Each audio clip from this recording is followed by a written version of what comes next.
What the gameplay needs to do is immerse you in the world, give you as many interesting actions to survive in this world and overcome obstacles. And obstacles could be infected, it could be other people, it could just be the environment, it could be rushing water, anything that could happen in this post-apocalyptic world. Are you clean? Yeah. But more than anything, it needs to put you in Ellie's shoes, that you're experiencing what Ellie's experiencing, making you feel what she feels. Because the more we do that, the more the emotional beats of the story work for us, and the more they work for us in this very unique way that only works in video games.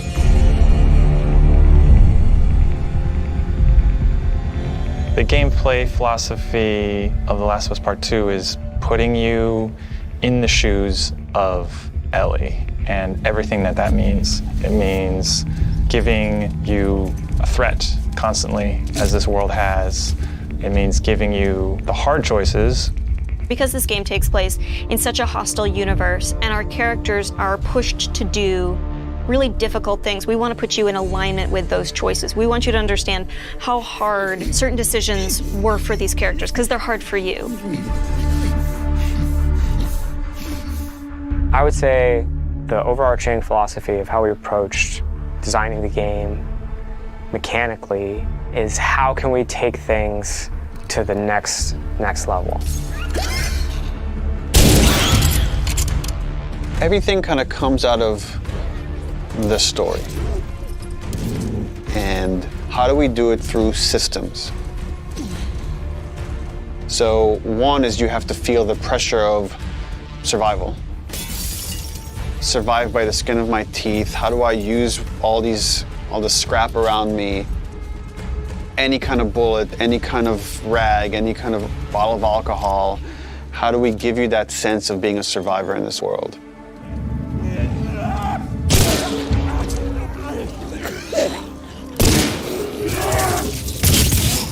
Ellie is very small compared to Joel and more nimble. How do we make you feel like you're not the strongest person in the room, but you still should be able to rise to the challenge and survive, you know, a fight with a bunch of people that are all bigger than you? So therefore it meant creating a character and systems and mechanics that allow you to be much more nimble. And that's where we added a jump button. Deal. In the first game we had a clamber button, but not really jumping. And here, Ellie can jump. The combat scenarios are much more vertical, where Ellie can use elevation to her advantage. Prone is a huge, huge one. Prone, obviously, it means to lay flat on the ground. Something so simple, again, something that in real life you'd be able to do. Letting the player have access to all their weapons, all the items, crafting, everything while in that position. And it just creates so many more emergent things in gameplay.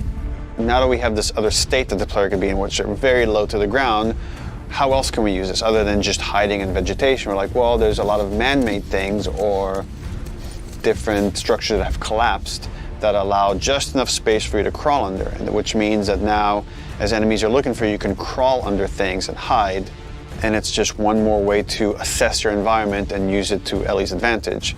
Now, because you can hide under things, we made them smarter and gave them the ability to look under things. So while you might hide somewhere and be safe for a while, eventually they're going to start looking under stuff, and if you're hiding under a truck and they spot you, they're going to yank you out and then try to kill you.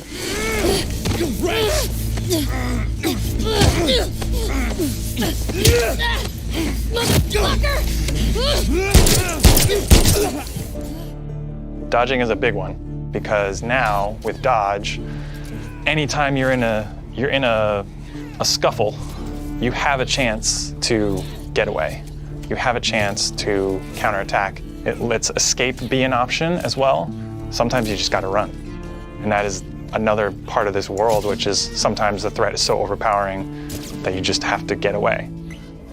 When you are partially hidden, or you're in grass, that means people from afar can't see you, but people from closer can kind of see you.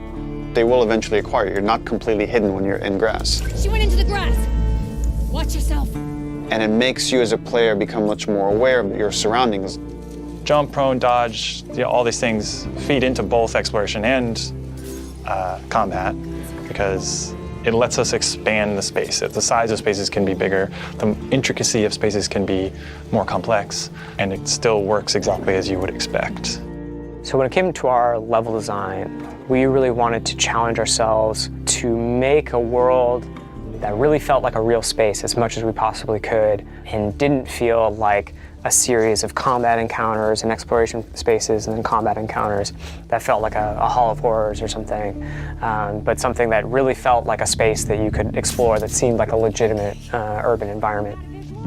And that pushed us to make our level design even more open than it was in the first game, which for us at the time was pretty open. In this game, we've gone so far in making the level design open that there are actually entire story moments, entire combat encounters, like full scripted sequences that you may completely miss.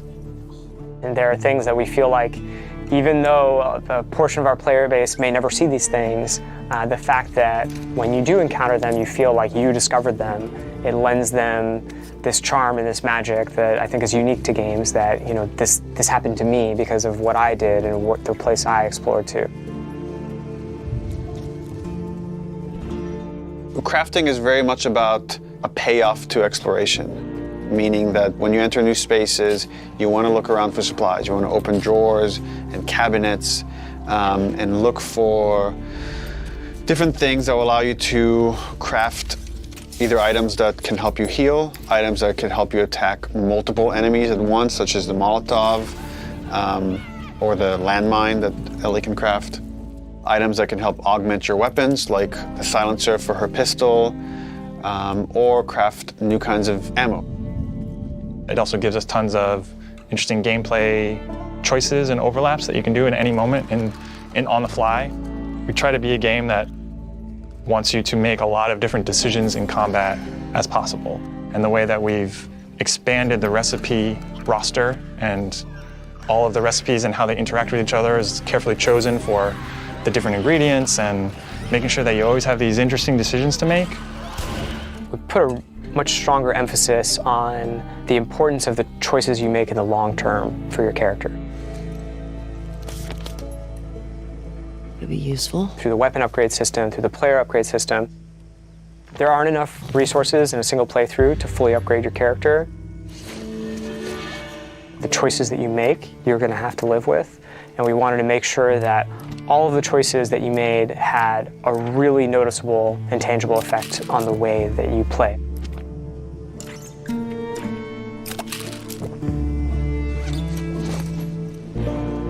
You feel a greater kinship with Ellie because you are living with decisions that you've already made. Like you are continuing this through line of her journey through this world, and the moment-to-moment gameplay is influenced by that in a way that we haven't before. The realization that your choices have these long-term consequences is very much like the nature of the narrative of the game. And I'm happy that the mechanics are supporting that.